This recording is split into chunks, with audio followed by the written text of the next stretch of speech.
You know, Gabriel, for you, if you just turned up there today as a bicycle tourist, you just literally need to look for a thick blue line of paint. I'm not joking, it's really true. Super amazing blue line of paint, like Smurf blue, you know. You just heard Poh Yu Seung invite me to follow the blue line of the Shimanami National Cycle Route as it winds across picturesque islands and over majestic suspension bridges. I previously knew nothing of Shimanami and very little about cycling in Japan. By the end of the episode, I had gotten acquainted with the unique characteristics of the Shimanami Islands and also learned much about Japanese culture, the Brompton folding bike, and the rich Japanese bicycle industry tradition, which is largely unknown both domestically and abroad.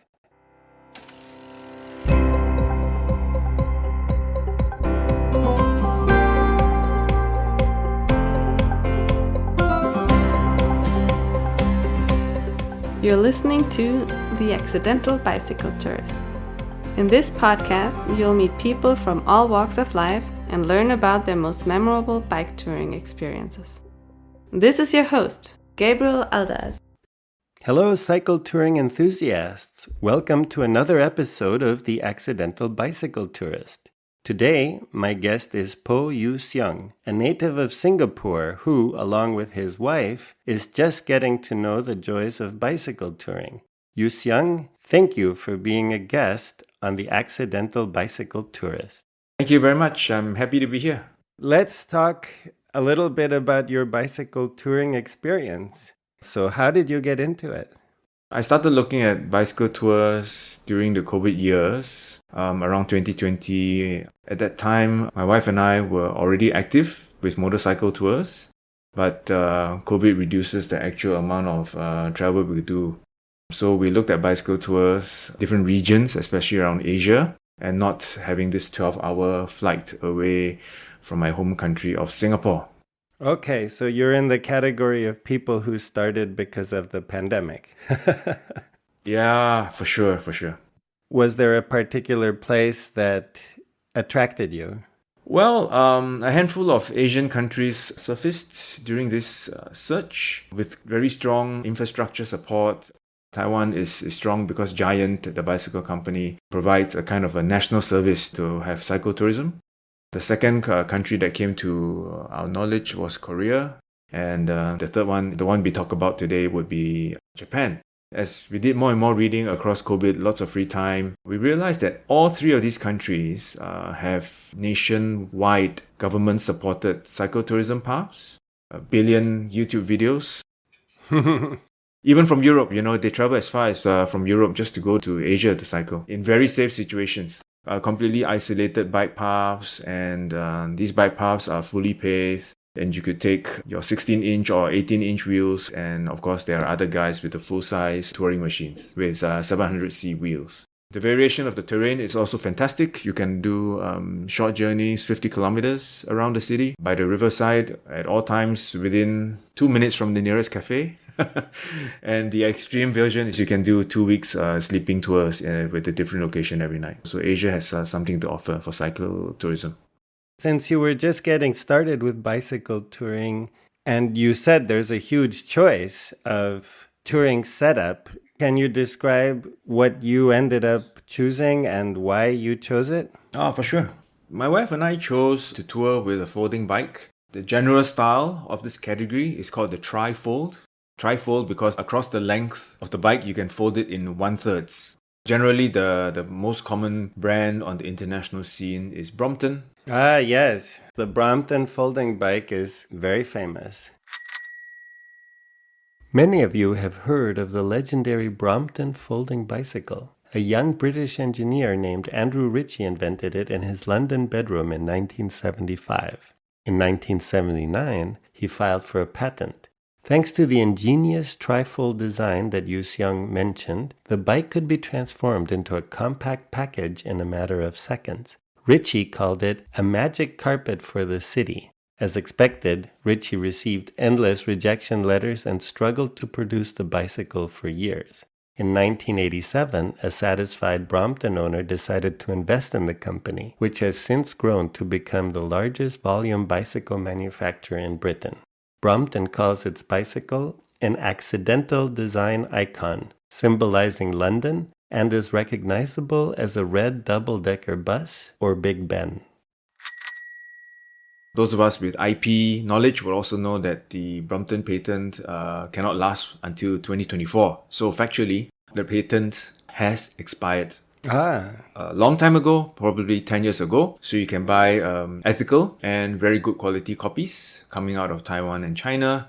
And you are using same size tires, same brake systems, and whatever cranks you see on the Brompton as well. And why did you choose that design to go touring? It's a very personal reason. Years ago, I used to take part in mountain bike racing. And so I've been through quite a lot of times to go through the laborious process of packing that full-size bicycle, taking out the wheels and the handlebars just to fit it into a box. I didn't think that was part of my holiday activities, to be packing 2 bicycles now.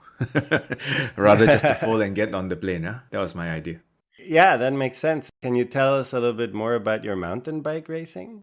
In my active time, a very active time in racing, there were race events in Singapore. I also took the effort to identify events in Malaysia and Thailand and took part in events there as well. Was this downhill? No. At the time, there was this trendy event called cross-country racing. Yeah, okay, cross-country. So there's a vibrant cross-country mountain bike community in Singapore and surroundings, it sounds like. That's right. Singapore being a city-state, are there places you could get the training within the boundaries of Singapore? Oh, yes. For us, quite an interesting fun fact. We have 5 official mountain bike trails, which are managed by the government's park office. I assume, like everything else in Singapore, these are probably well-maintained and well-marked and very well thought through. Yes, of course. After the trails were built, they even took the effort to put in place trail maintenance, infrastructure support like shelters. Maybe it's the size of half a tennis court, kind of an open hut. It has a concrete foundation with a wooden roof. It has no walls at all, but primarily it's for cyclists or hikers to take shelter in the event of rain. Singapore being a tropical island, we are among the top 5 most lightning-prone cities and countries in the world. So the authorities also provide this for us. Now that's thoughtful. Well, let's get back to your touring setup. You had mentioned that you didn't want to do the whole process of packing and unpacking a bike on your holidays. So that's one reason why you chose the folding bike. What are some of the other reasons? Well, because we realized that bike tour is kind of a holiday situation. It's not for racing, not to be top 10 in the rankings. We decided that speed is not so important. The unique feature of the trifold bike or the Brompton-style kind of a bike is that in the folded package, the derailleur is always protected by the 2 wheels. A lot of folding bikes don't do this, and these other folding bikes, when it is folded, the derailleur, being a very sensitive and delicate part of machinery, is always on the outside of the package. When we are in transit, maybe on the bus or in the train, the derailleur could get knocked or bumped about, and then the gears get out of alignment, or worse still, you have a mechanical damage, and then that really gives you trouble during your travels. For this Brompton-style kind of a folding bike, they have a block out at the front of the steerer tube. This block allows you to attach a bag, and this bag is sitting directly above the front wheel. But there's no connection to the fork. All the load is coming directly into the frame. This bag, you can go up to 25 or even 30 liters, and this allows you to comfortably carry clothes for the entire week. You can just clip it to the front of the bicycle, and in this way, the rider's back is very relaxed. There's nothing on your back. You don't carry a backpack. In Asia, where temperature is maybe warm, it's also more cooling for the cyclist. This is why my wife and I chose this style of bike for travel. Yeah, that makes good sense. Other features of having folding bikes is the multi-mode idea. When you get to the city, even just for maybe a 30-minute journey to go to the local cafe, you could also take your own bike. just to move around in the city or moving from park to park within the city. Then if you need to cover longer distances, then the folding bike has the option that you can really just fold it and bring it onto the local train with very little trouble from the authorities. Yeah, we don't want trouble from the No. authorities. Especially when they have language barrier. Oh, yeah, that's double trouble. Certainly the folding bike is super convenient. Did you only have the bag in the front, or did you also have something in the back? No, for us, it's only on the front, 25 to 30 liters on the front. Oh, wow, that's unusual. We wound up along this line of thinking because we want to adopt some tricks from the modern technology in the hiking world. For instance, if one was to go and look at the modern camping equipment with the good quality brands, the A-grade brands, you can find a rain jacket in the folded condition is only the size of a tennis ball. All these very small and lightweight items. So this way, you can tremendously reduce the volume of things that we bring on the entire journey, whether it's rainwear or tropical wear. And as a result, a lot of things actually fit into that 30 liters bag. Absolutely. I mentioned that the area we are planning to go touring is generally in Asia for now. Yeah, that makes sense. And then as far as traveling by airplane, I imagine there are some advantages to traveling with a folding bike. Is it treated in a more friendly way than a full-size bike that's maybe in a box? Nowadays, airlines can get away with charging a lot of money for transport. How is the Brompton handled? Well, in the Brompton community, there is a very common bag made by IKEA. Wait, it's not the blue ones with the handles. Not the shopping one, not the one for the customer in the store. Essentially, it is the same material as those blue bags, but it's completely translucent or see-through. Oh, okay, cool. The model name of the bag is Dimpa, D-I-M-P-A. You can zip it up on all three sides. So this way the bike can go in, it can be totally zipped up. This is very widely used by the Brompton travelers around the world. When you put this bicycle into the very soft bag, and then from the nearest supermarket of the country where they travel in, they cut some cardboard, line the inside of the bag. And after you zip up the bag on all three sides, the cardboard doesn't fall out. Huh. They just check in the bike in this way. Okay, so that's one option. If you are uncomfortable with this kind of technology, then you can buy a very technical box. It's pre-molded to fit only the Brompton bicycle. This one obviously costs much more money. And also for us, we felt that when you get to your destination country, you have a second problem that you can't load it up on your bicycle and to travel along with it. It means you need to leave it at the hotel, and then it implies that you also must enter and leave your destination country at the same city, same hotel. You can't just move from A, B, C, D and then exit at a different city. So we felt this was a limitation for us. Right. I think right now in the Brompton community, my perception is like a 50-50. There are a lot of riders who still stay with this softer bag. The idea is when you get to that destination city, it's pretty safe to throw away the hard cardboard, and then the soft plastic shell is rolled up into a ball. It's stuffed somewhere into your luggage, and you can go to different parts of the country. People won't even know you have a bicycle travel bag in your luggage. 1 or 2 nights before you leave, go to the supermarket and look for some cardboard. Yeah. Yeah, that's perfect. I've often had to go to bicycle shops to get a whole box on my way back from somewhere. But in this case, any cardboard would do. So on the topic of bicycle touring, you're probably asking or thinking, what did we do with the tent? Yeah. Yeah. Obviously, as bicycle tourists, we need to adopt the technique called wild camping. You can't get to point B within 1 day's cycling range.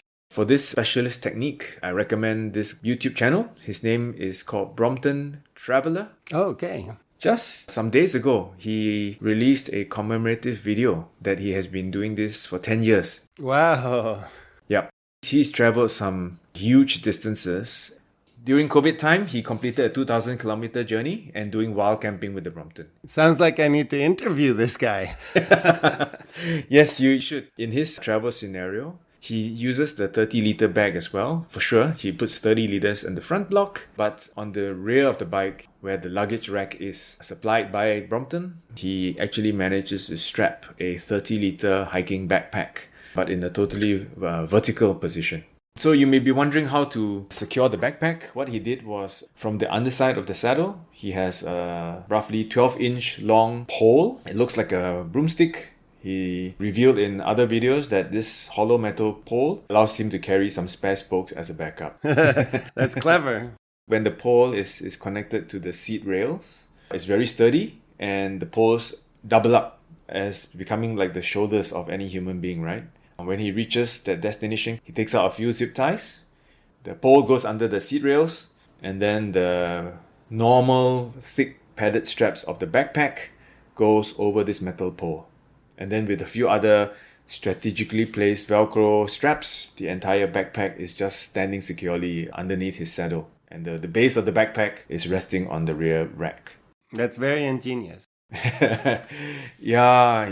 I saw the video of him cycling towards the camera. I have no clue he's even carrying the backpack.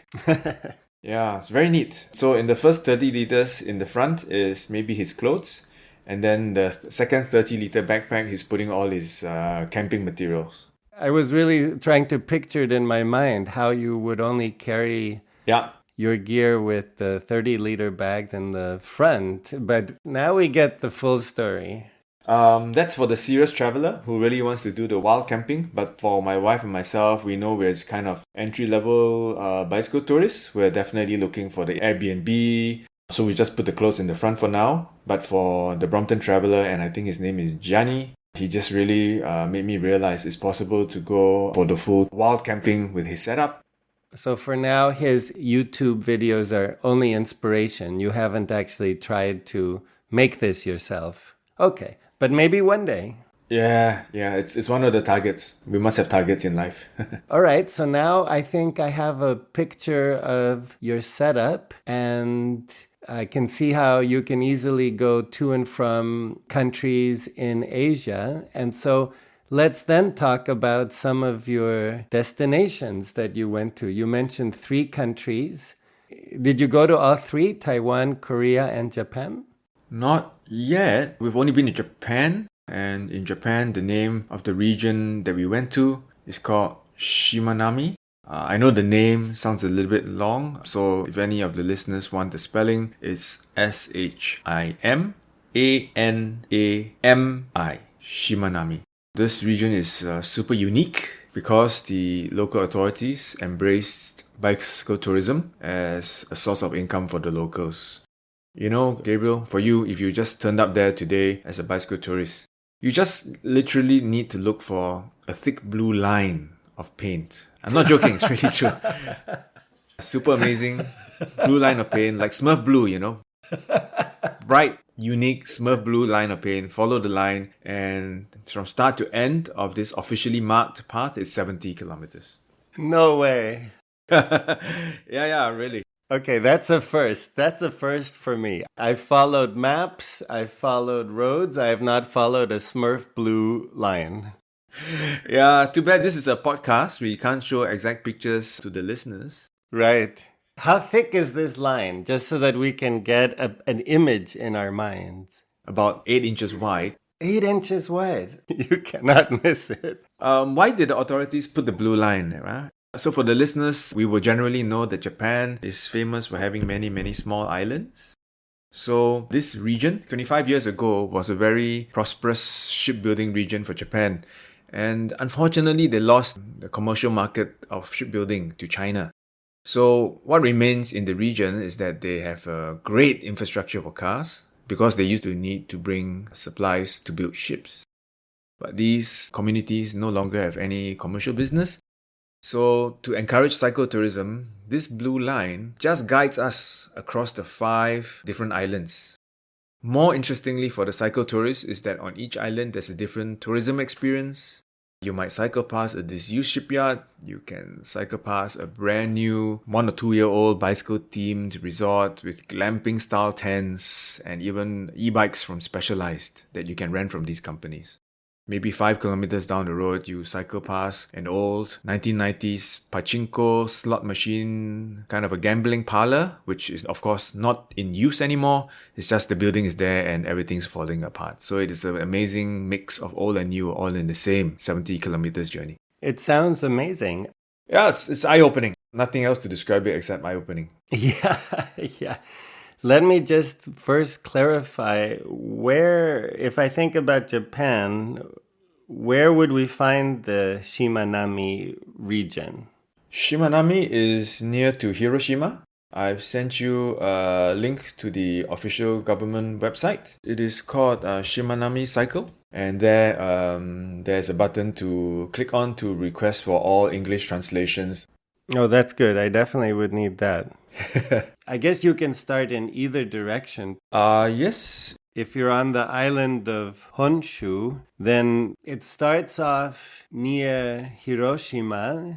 For us, when we planned the journey last year, we actually used a city. The name is Onomichi. And then to rent bikes, once you get off the train, there are bicycle rental stations there. You can either rent from the community-operated bicycle rental kiosk or the corporate bicycle brand called Giant. They also have a very large store there. Okay, so you have choice. Yep. And the start of the 70 kilometers line is at Onomichi on the one side. It goes across a variety of islands. And then at the other end of the 70 kilometer line is Imabari. For my wife and myself, we planned a 4 days journey across these different sets of islands. Imabari is on Shikoki Island, which is also a pretty big one.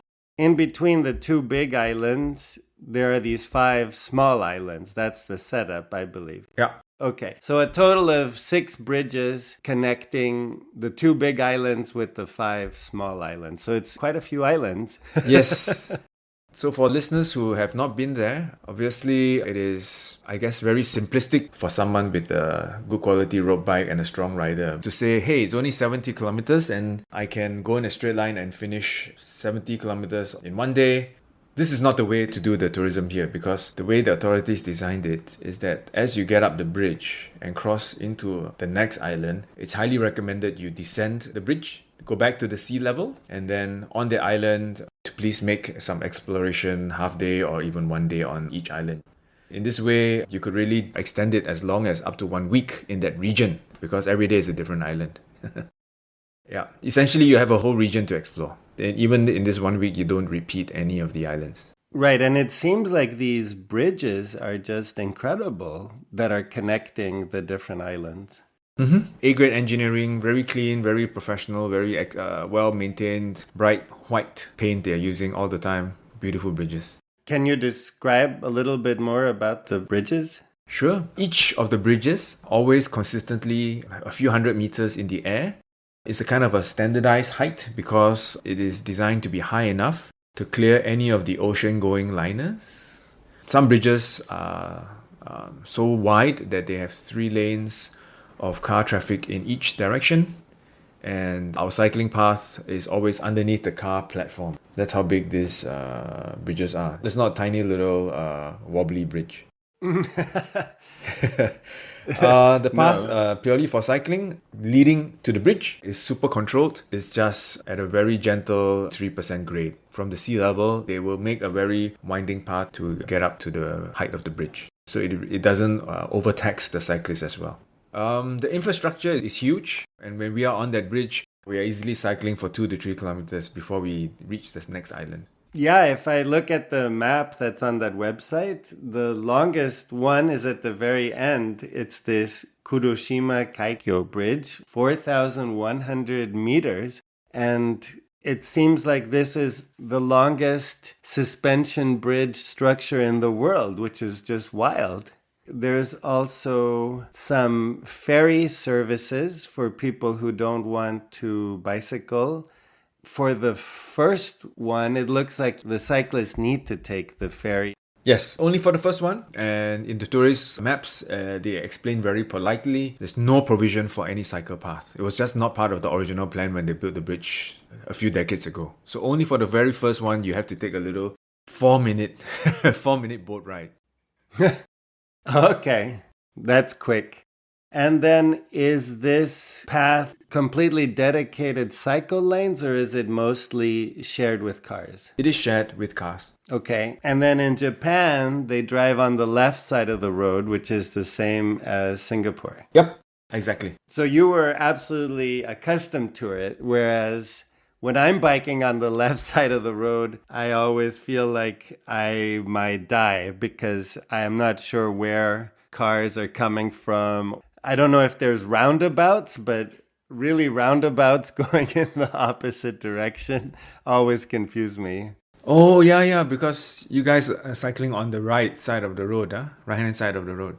Yeah, I think a lot of places in the world that are not England or members of the Commonwealth, in most of those places, you do bike on the right. I actually don't know how Japan got cars driving on the left because it was obviously never part of the English Commonwealth. That's a good observation. Yeah, getting back to the transportation, did you fly into Hiroshima? We flew to Osaka because from my country, Osaka is quite an affordably priced destination and also a shorter flight. The second reason we chose to go to Osaka first is because Osaka is the home for the Shimano factory.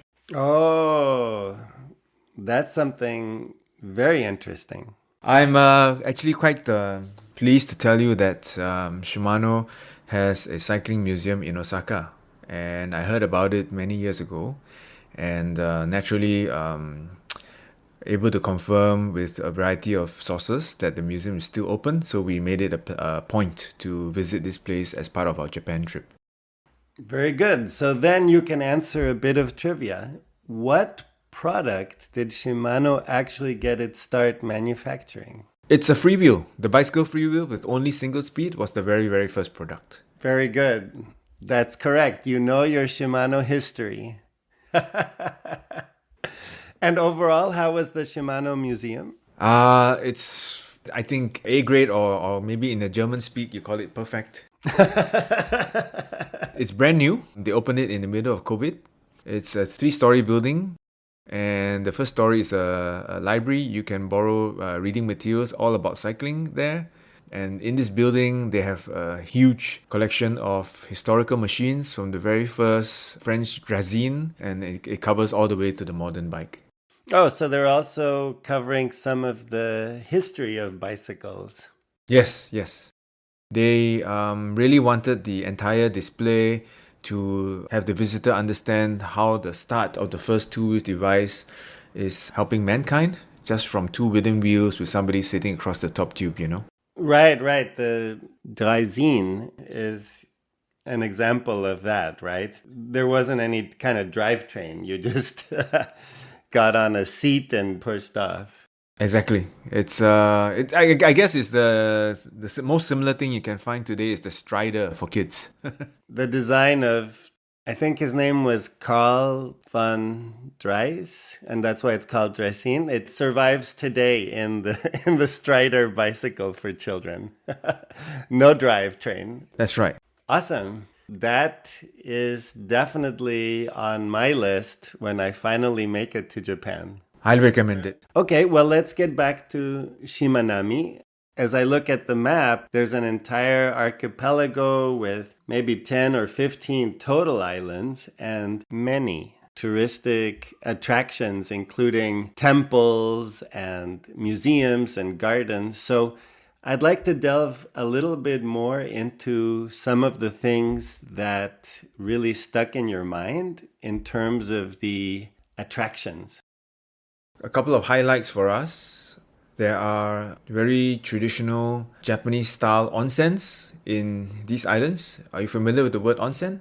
No. Onsen is a traditional Japanese traveler's guest house, right? And it's spelled Onsen. Okay. Even in the Shogun warrior days when people were traveling around the country by horseback or on foot, these traditional guest houses were existing. So today in Japan, onsens still live on. You can imagine usually these would be family-run businesses for a few generations, and it's always good quality accommodation, followed by local food from the region, typically well prepared. In the onsen, it's customary to find either a public bath or even a hot bath or a hot spring. So these were the memorable things we were able to do when we were in the Shimanami area. So this sounds like a perfect way to relax after a day of pedaling. Yes, yes. Hot baths and good food is always a standard attraction for cyclists. I think good food is nice, and I would say the hot baths are definitely a luxury and something that is a particular selling point of Japan compared to other places in the world. Yeah, it would be. For the second memorable thing for us is to see these huge industrial relics from a previously booming shipyard town in the 90s.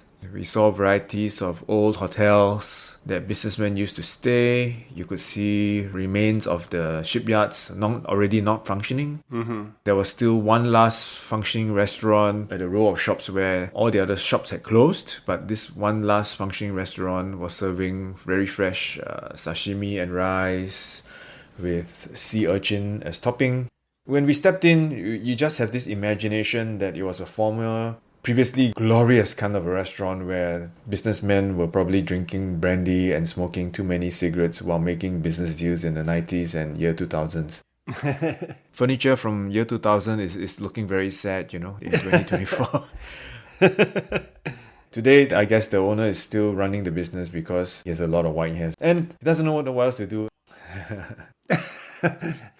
Those glory days are past now, but do you think that the bicycle tourism revitalization project is working? I mentioned there are a few memorable things. So the third part of the memorable things is to see this injection of new modern style businesses that have been appearing. We cycle past multiple cafes serving the modern language of coffee. The words like espresso, latte, cappuccino, and even food like croissant and baguette is all there in Japan. Other strong clue that cycling tourism is coming into the region is that the convenience store accommodates us. So when we step into the convenience store, the entire shelf is loaded from floor to ceiling with bicycles specific items like spare tubes and lights. So this is really a good sign. Right. Other good sign that cycle tourism is coming into the region.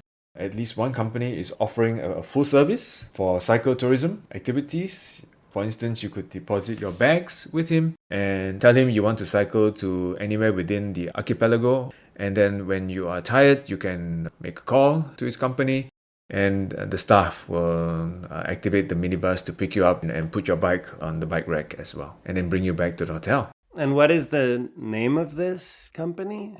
The name of the company is Wakka, Wakka. Oh, that's great. Wakka has a lot of services that they can offer with the minibus. That's right. So on his minibus, apart from, passengers space, the bus has two-lay racks to carry our good quality road bikes. When I turned up at his premises, he even has a range of e-bikes from Specialized. I get the impression it's a sort of a specialized, approved experience center. I could say to our listeners, that if you don't even feel like packing your own bikes, you could go there and rent. Yeah, so he's got top-of-the-line equipment. Yep, that's right. So we know this variety of three different interesting points for us, from the rundown part to the modern face of Shimanami, is really what makes it so memorable for me and my wife. It seems like it's a place in transition. You have this former industrial shipping center. Now it's reinventing itself. They've decided to embrace bicycle touring. You've mentioned road bikes. Does that mean that you saw some people who were doing it for the exercise, riding quite fast on this bike lane? Did you see some, lycra-clad cyclists? Yeah, there was maybe a quarter, maybe 20 to 30% of riders actually treating the space for exercise, like a training ground. Right, exactly. 60 to 70% are bicycle tourists like me and my wife, either riding a hybrid bike or an e-bike. There were e-mountain bikes available. Oh, wait, so people were on mountain bikes? Are there also some trails that you can go on instead of the Blue Line? There didn't seem to be any off-road trails, It's just that mountain bikes you can rent. Right. And besides the Blue Line, and I haven't seen what it means, but I also see some yellow lines and some pink lines. Are those different detours that one can take? Yes, so these are just different routes or different tourism paths. There's a huge variety of things on this map. Yeah. There's, for example, the Omishima Museum of Art, the Omishima Brewery, there's some waterfalls. Did you explore some of these other colored loops? Yes, we did. We managed to go to a art museum. There was also a second archaeological museum. We realized that this region is really supporting cycle tourism because they even have bicycle racks placed outside the museum to allow the tourists to just park the bike there while going inside. So lots more museums to distract the tourists in this area. Did you visit any temples? Not for us. My wife and I are not the temple visiting crowd. Okay. All right. Understood. Yeah. One thing that I see here is that the yellow line is called the Island Explorer. Yep. And that seems very reasonable. This pink line, very charmingly, is called Feel the Burn. Yeah, that's probably the route that goes to the hilltop where a observatory for astronomy is located. So I suspect that's why they call it Feel the Burn. So did you and your wife tackle any of the Feel the Burn segments on the Brompton? No. We save it for the second visit. Okay, you didn't want to feel the burn. Yeah, no. It's a holiday, remember? Yeah, I was just asking because you said you were a competitive mountain biker, so you have definitely felt the burn in your life. Yes. But not this time. No. Maybe your wife didn't want to. No. Definitely not. So, speaking of that, let's talk a little bit about your wife. We haven't really mentioned her too much. Sure. Was it your idea to do the bike tour? Was she receptive to it? How did that go? It was a joint decision. Fortunately for me, she enjoys both cycling and motorbiking with the combination of being in an exotic country like Japan with good food. Fresh air is really exciting for us. Yeah, but the food in Singapore is so incredible that it's a very high bar for Singaporeans visiting other parts of the world. Usually the food is a step down from Singapore. You sound like you've been to Singapore. Oh yes, I have been. It's a one-of-a-kind place, as you know. It sounds like it was easy to convince your wife and she enjoyed it. You talked about doing a second tour in the future. That's always a good sign.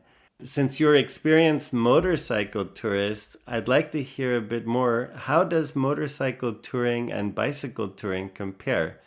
What are the different advantages and disadvantages? Oh, there's just so many areas. I would say with motorcycle touring, prominent thing is the element of thrill on the motorcycle because to pick up speed is easy. With the motorbike, the disadvantage is it's difficult to go to small places because the machine is large. So as I said, with the folding bike scenario, you can fold it and put it onto a train. You can relax in the train. But with the motorbike, you're riding it every day. Wherever you go, you need to bring this piece of, baggage. So there's no off day. There's no day you can relax. And if you're not operating the bike, you're stuck in one location. Right. So because of this, it changes the style or the cadence of the travel. On the day you're traveling on the motorbike, it's a very rigid plan. Put on the helmet, gloves, move, and you keep moving until you get to your hotel at night. It's kind of like a military march. But in the bicycle It doesn't touring, sound like that much fun to me. because you and I are cyclists, you know that whenever you stop to make that drink, you're probably wearing normal street clothes. You don't have intimidating looking gloves. You don't wear a helmet that hides your face. So on the bike, it's so easy to just stop and talk to someone, and then the conversation is very relaxed. So for me, this is, I think, the biggest difference. That is a huge difference. I agree that you can definitely meet other people very easily on a bike tour. And so I'm curious, on your tour, were there any people that you met? Any experiences with the locals? Yes, for me, with that Shimanami trip, the most memorable conversation was with the hotel owner. Yeah, I sent you some pictures of a van with the blue paint. That was the van that picks you up. Yes, yes. They pick up riders and they also provide accommodations. That's the one. You've sent me a photo that shows both a van and an SUV from this cycle taxi, and it's very cute. It has an icon of a bicycle and an arrow, and it says on top to indicate that the bicycle is carried on top. And then the van, it has an arrow and it says direct in. And then, of course, they say English available. They don't say English is spoken, but they say English is available. Yeah. This Japanese entrepreneur made an impression on you as someone who was really, sounds like, dedicated to this. Tremendously. So this is why I had the memorable conversation with him, because he had all these world-class products in his hotel, you know.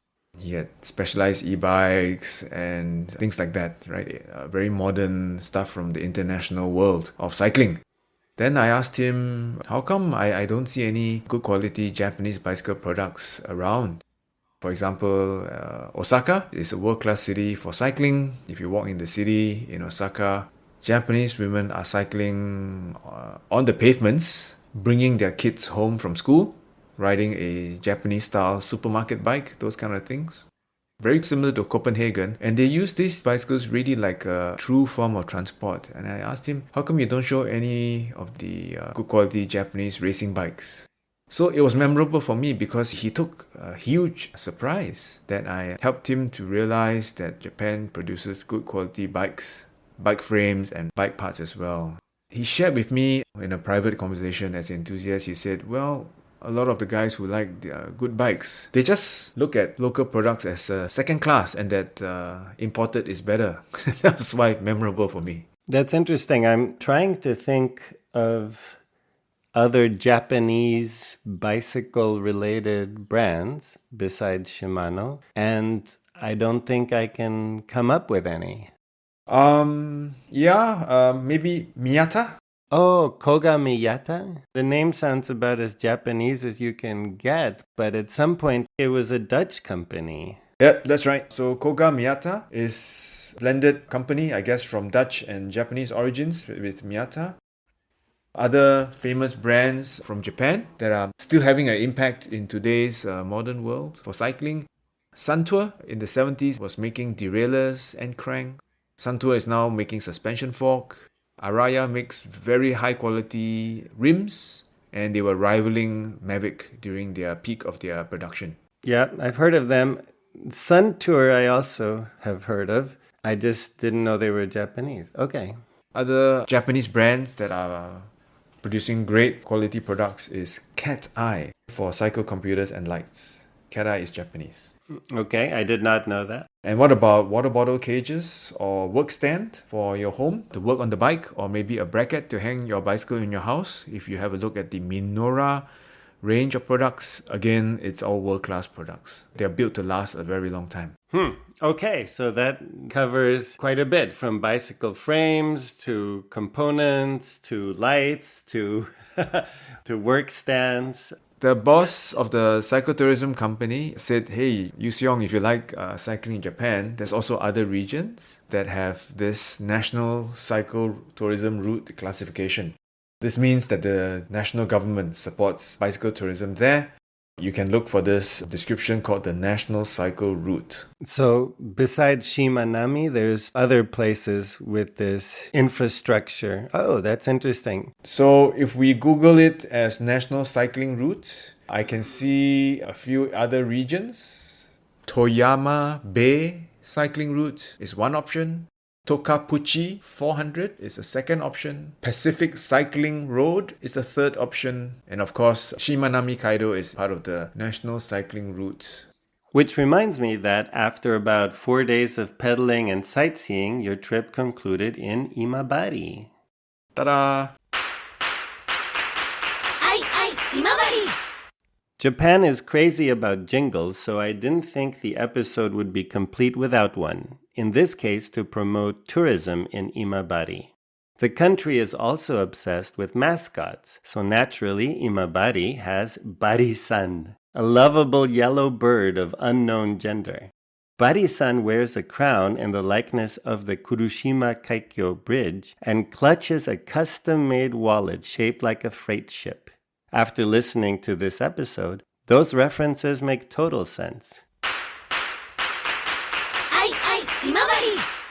I know you brought your own Brompton-style bikes along, but if somebody rented a bike in Onomichi, can they just drop it off in Imabari?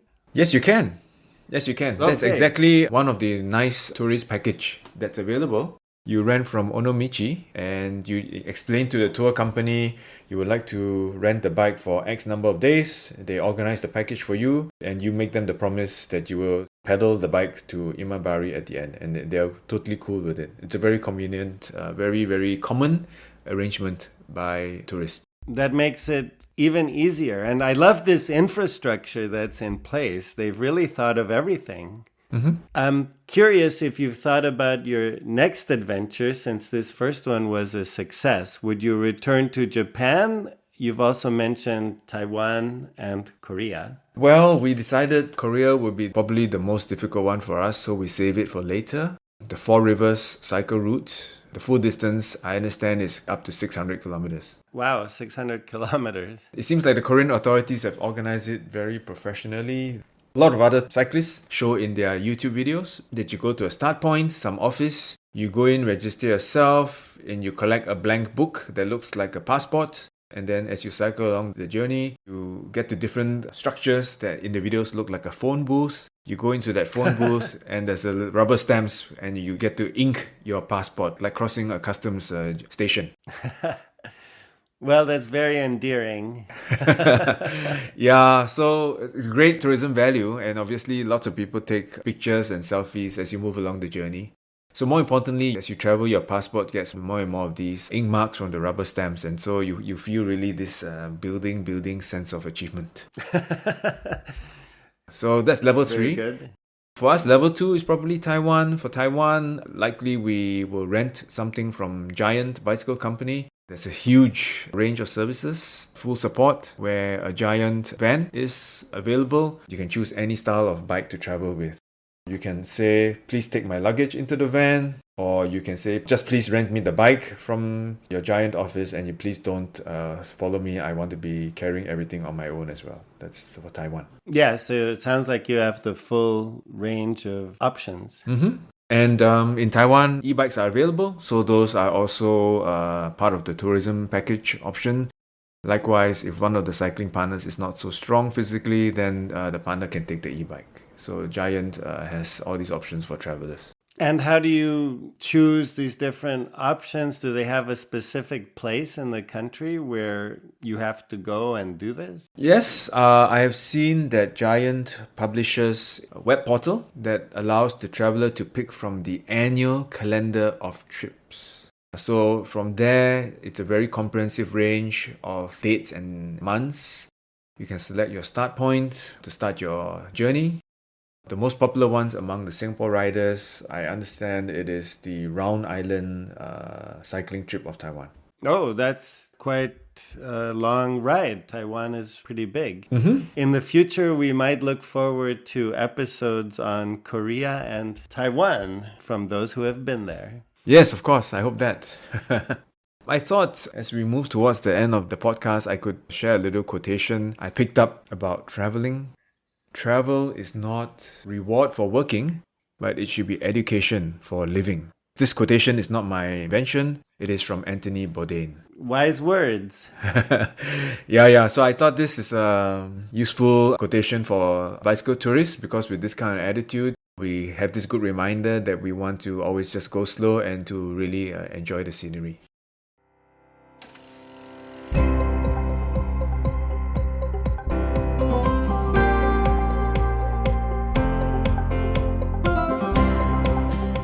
The transcript for this episode is available on the Accidental Bicycle Tourist website.